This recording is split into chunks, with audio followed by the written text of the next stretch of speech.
quiero decirles que sobre nosotros está la responsabilidad de hacer la diferencia y que confiamos en que este taller, siempre acompañado de una práctica consciente, nos va a ayudar efectivamente a hacer la diferencia.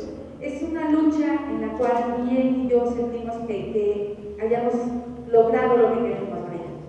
Sí hay avances importantes, se hablan de ciertos temas, pero también vemos, por otro lado, que las conductas de odio, de discriminación, los discursos que se generan en torno a ciertos temas, siguen polarizando la sociedad. El feminismo no es que las mujeres sean más que el hombre. El feminismo es simplemente poder lograr la igualdad, no solamente ante la ley, sino ante las oportunidades de las mujeres. Y eso es lo que vamos a trabajar en este momento. Entonces nos vamos a pararnos. Vamos a caminar atrás de nuestro compañero. Dase la vuelta. Camina. Okay. Camina. Todos por ustedes también caminen. Igual, caminen. Bien, ahora le van a dar un masajito a su compañero en las espaldas con sus dedos. Despacio.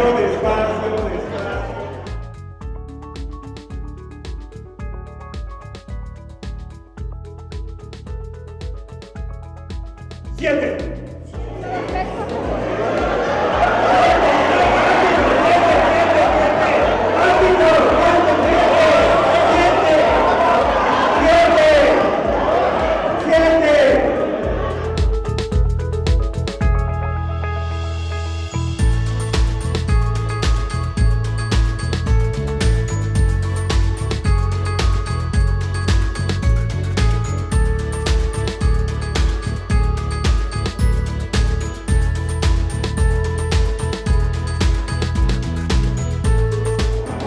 Yo voy a decir ya, y entonces tienen 7, del 1 al 7, para poder realizar su compromiso, que es estar aquí dentro.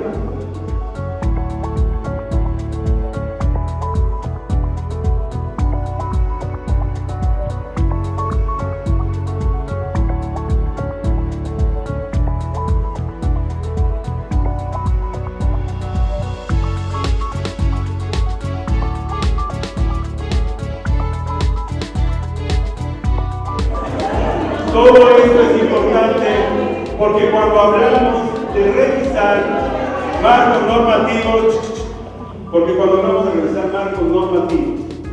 o diseño de política pública o reglamentos, hay puntos que podemos fortalecer en materia de perspectiva de género. Lo mismo pasó, hubo un punto ciego y por ese punto ciego se metió. Sin embargo, este juego tiene una doble lectura. La otra lectura es cómo tenemos sociedades abiertas, dice Sartori. Cómo tenemos sociedades abiertas y sociedades cerradas. Y cómo las sociedades abiertas abrazan ideologías nuevas, pero sociedades cerradas no permiten abrazar nuevas ideologías. Trabajar con perspectiva de género es una ideología nueva. Es una manera de ver la realidad. El género es una forma de ver la realidad. Y muchas personas, muchos hombres montados en esta visión androcéntrica que manejan género. Vamos a reunirnos en equipos de 10. A cada equipo le voy a dar un puñito de colores y 2 hojas de rotafolio y tantito más para que peguen 2 hojas de rotafolio a lo largo. Las van a poner en el suelo, les van a poner su hoja de rotafolio, su cinta masking tape, se pone a alguien, le van a hacer una silueta y después les digo cómo lo van a sexuar. Si va a ser un hombre o si va a ser una mujer, si va a ser una transgénero, si va a ser un transexual, si va a ser un intersexual, si va a ser... Yo les digo qué. Y les voy a decir qué estereotipo quiero que le pongan. Si quiero que sea una mujer indígena, si quiero que sea una mujer con VIH, trabajadora sexual, si es una mujer con discapacidad, yo les voy a decir. Entonces, la primera parte lo que quiero es que hagan eso. Mientras unos hacen ese mapa, otros se ponen a diseñar, a pensar, sin ver, por favor les pido que no utilicen su dispositivo electrónico, sin acceder al Google, todos los derechos humanos que ustedes conocen, todos.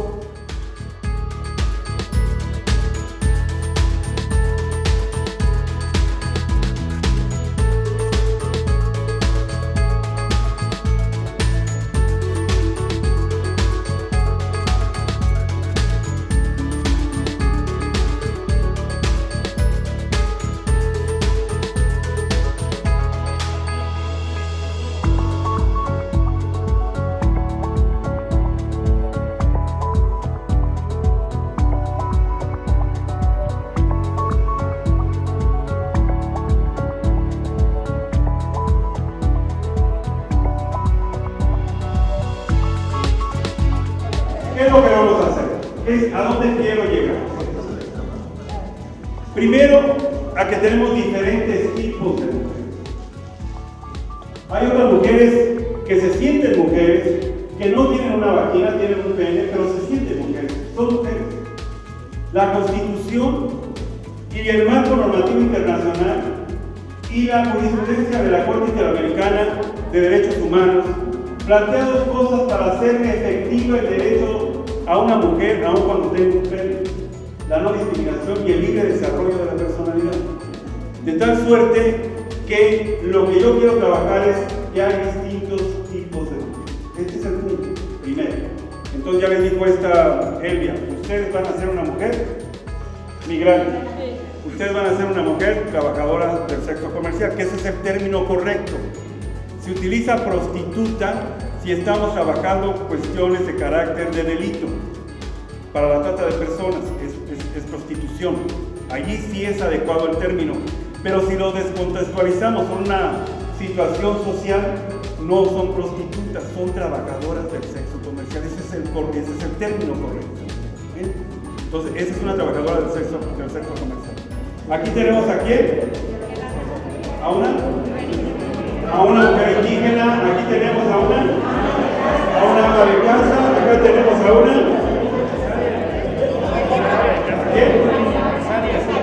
empresaria. Acá tenemos una mujer pobre, clase, y acá una política. Muy bien.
Cada equipo va a decir el número de derechos que simbolizó. Vamos a ver cuál es el de mayor número. Primero, la Declaración Universal de los Derechos Humanos consigna 30 derechos. Salvo el artículo 30, que no habla acerca de los derechos, el primer artículo de la declaración concibe dos. En lo regional, en lo interamericano, la propia Declaración Americana de los Derechos y Deberes del Hombre también resignifica esto. Sin embargo, recordemos que estos dos documentos fueron influenciados por nuestra Constitución de 1917. Y hoy, después de las reformas de 2011, nuestra Constitución tiene 58 artículos que hablan acerca de los derechos humanos. Esto es importante porque nos damos cuenta que no conocemos el total de los derechos humanos, pero siempre hablamos acerca de ellos. Entonces, la primera parte me parece que es importante reconocer que no importa que no los conozcamos, los debemos de conocer, para poder avanzar en ejes transversales de respeto a los derechos humanos, de cultura de igualdad y no discriminación y de equidad con perspectiva de género. Tenemos primero que trabajar en el conocimiento de los derechos humanos. Hay una reforma muy importante de 2011 que fue acompañada de un proceso de Radilla Pacheco, de la Corte Interamericana, y que eso generó una serie de modificaciones a nuestros marcos jurídicos, que hoy los tratados también son constituciones para nosotros. Hay también una visión desde la Corte que las autoridades tienen que utilizar no solamente los instrumentos internacionales, sino interamericanos para poder tomar decisiones en beneficio de una persona. Esto quiere decir que no solamente hoy es el bloque constitucional, sino también convencional de la Convención Americana de los Derechos Humanos. Y esto es importante, sí, porque el artículo primero constitucional nos plantea obligaciones para el Estado mexicano y todas las autoridades en los diferentes niveles de gobierno. ¿Cuáles? Pues tienes que defender y proteger los derechos humanos. Estos 58. Es súper básico que conozcamos nuestros derechos elementales, nuestros derechos humanos, pero no basta solamente conocerlos, sino que además tenemos que buscar las herramientas y los mecanismos para hacerlos efectivos. Y sabiendo que tenemos un sistema de justicia, lamentablemente, altamente corruptible, que sabemos que no funciona porque la corrupción permea por todos los lados, si es algo que está presente, que carcome las propias instituciones, tenemos que recurrir a instancias internacionales. Pero lo importante de estas sentencias que han generado precedentes y que nos abren como una luz de esperanza de que sí puede haber acceso a la justicia. Complejo, tardado, desgastante, pero se hace justicia. Sí, no solamente eso, a mí me parece que hoy con la reforma de 2011 y con la accesibilidad a considerar los tratados y convenciones internacionales como parte de nuestro derecho mexicano, tendremos mucho más acompañamiento en términos del derecho a la persona para poder darle toda la protección que merece en todo caso un hombre o una mujer.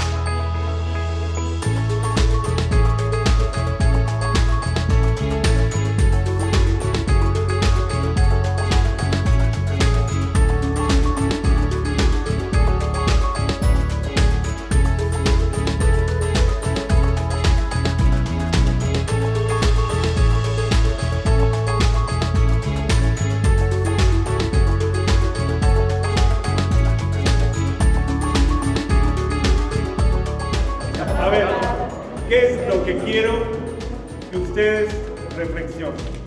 Ya terminamos aquí nuestro mapa. Hay varias lecturas. Resulta que todos los mismos derechos los tienen las personas con independencia de que sean indígenas, migrantes, políticas, empresarias, pobres, todas son iguales. Ahora, son iguales ante la ley, sí, pero no ante las oportunidades. Este es algo que nos debe de quedar grabado.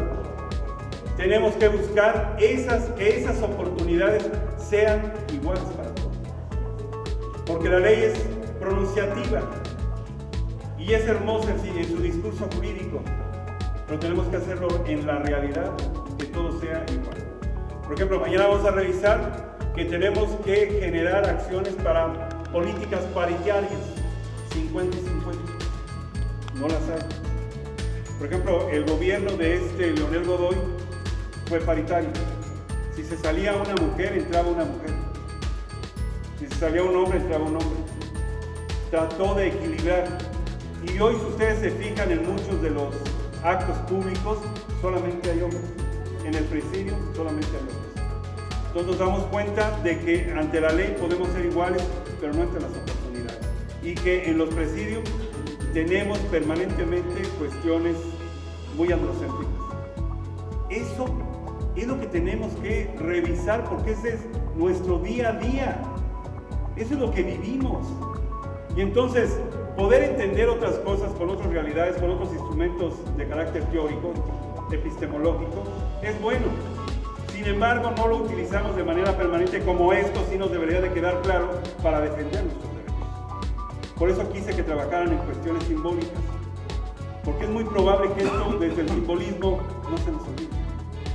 Entonces, la primera parte, si ustedes se dan cuenta en esta lectura, todos somos iguales, sí, pero no ante las oportunidades. Y entonces queda como el tema todavía de educación, que es algo tan básico, no hemos logrado mejorar estas cosas. Por eso son tan básicos y tan necesarios estudios de género en todas las áreas de conocimiento, de verdad, porque nos traen herramientas, elementos para interpretar una realidad social de manera diferente. Y si algo necesita esta sociedad, esta humanidad en este momento, es que tengamos egresados de la universidad mucho más sensibles, mucho más humanos y mucho más comprometidos con estos grupos sociales, con estos sectores de la sociedad, que por algunas circunstancias, como lo que estamos viendo, no tienen garantizados sus derechos básicos. En este país, la educación es una cuestión de clase económica. De las que estamos aquí, estamos aquí presentes. Los que podemos hablar, mandamos a nuestros hijos a una escuela privada o pública. ¿Privada? Claro. Pero los que viven allá por Jesús del Monte. No, digo, yo me imagino,